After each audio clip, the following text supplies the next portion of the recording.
to give you the results.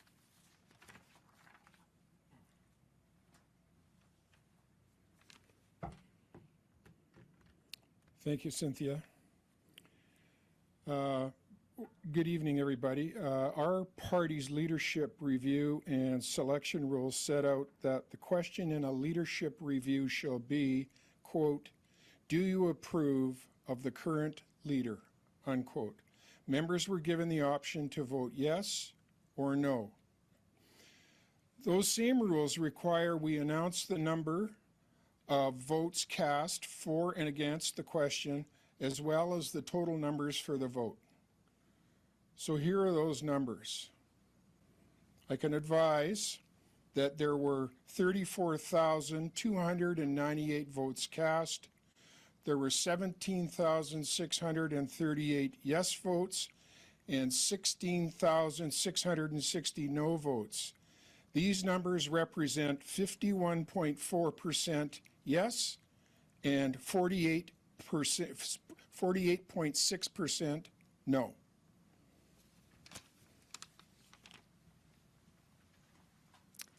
Thank you, Rick. Because the leader received more than 50% of the votes cast in support of his leadership, a leadership election will not be automatically triggered by the leadership review vote. That completes our business for today. Thank you again for attending. I now declare the 2022 United Conservative Association Special General Meeting officially adjourned. Before we hear from Premier Kenney, I'd like to speak about our leader's commitment to the leadership review process.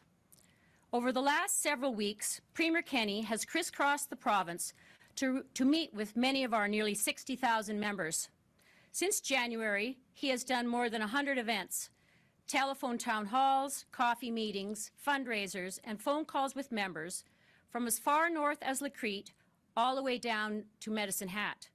At every turn, he has reinforced the vision upon which our party was founded, a broad-based, mainstream political party where Conservatives of all persuasions can come together to build a stronger movement and a better province. He has seen this leadership review process as an opportunity to reinvigorate our party and to assert how UCP policies have helped create the huge momentum we are seeing in Alberta today. I'm confident we will ride that momentum into the next election, where Albertans will reward us for a job well done and once again put the trust in our party. And now, I'd like to go to Calgary, where we will hear from our leader, Jason Kenney.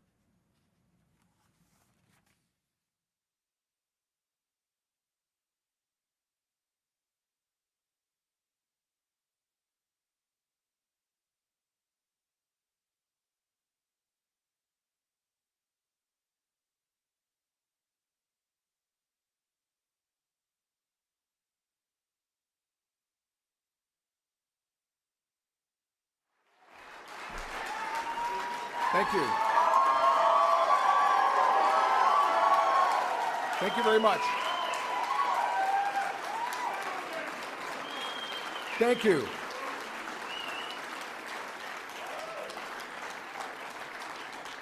Thank you so much. Thank you all for being here, and to thousands of folks joining us right across the province online. Friends, tonight the members of our party completed a democratic exercise in accountability. The result is not what I hoped for, or frankly what I expected. But I've been clear from day one that I will respect the decision of the members in this leadership review.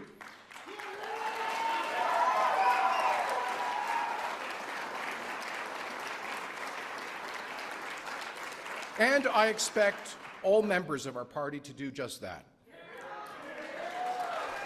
Friends, while 51% of the vote passes the constitutional threshold of a majority, it clearly is not adequate support to continue on as leader. And that is why tonight I have informed the president of the party of my intention to step down as leader of the United Conservative Party. I'm sorry, but friends, I truly believe that we need to move forward united. We need to put the past behind us. And our members, a large number of our members, have asked for an opportunity to clear the air through a leadership election. And I've recommended, therefore, that the provincial board schedule a leadership election in a timely fashion.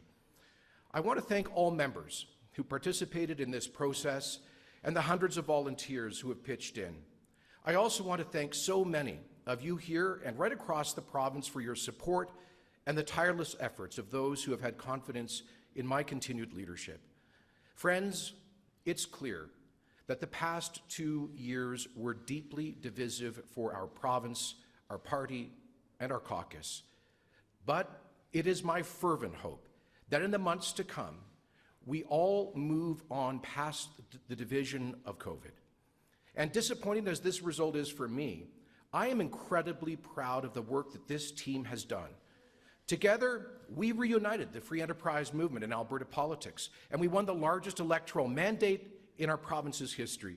We inherited profound fiscal and economic challenges, and then we went through 3 once-in-a-century crises, the largest public health crisis in a century, the largest collapse of the world economy in nearly a century, and the first time ever we experienced negative oil prices.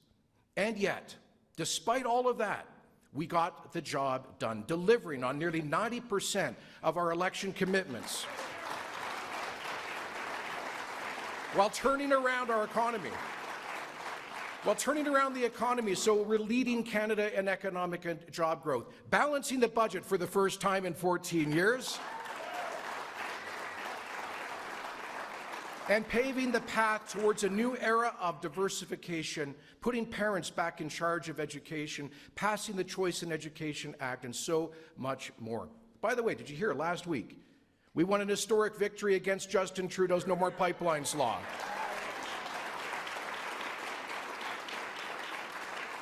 And just yesterday, I was with members of our team in Washington fighting for Alberta energy jobs and winning the support of some of America's key leaders. We continue to get the job done as a team. But clearly, a large number of our members want to clear the air with a leadership election. And I fully respect their decision, and I encourage all members to do the same.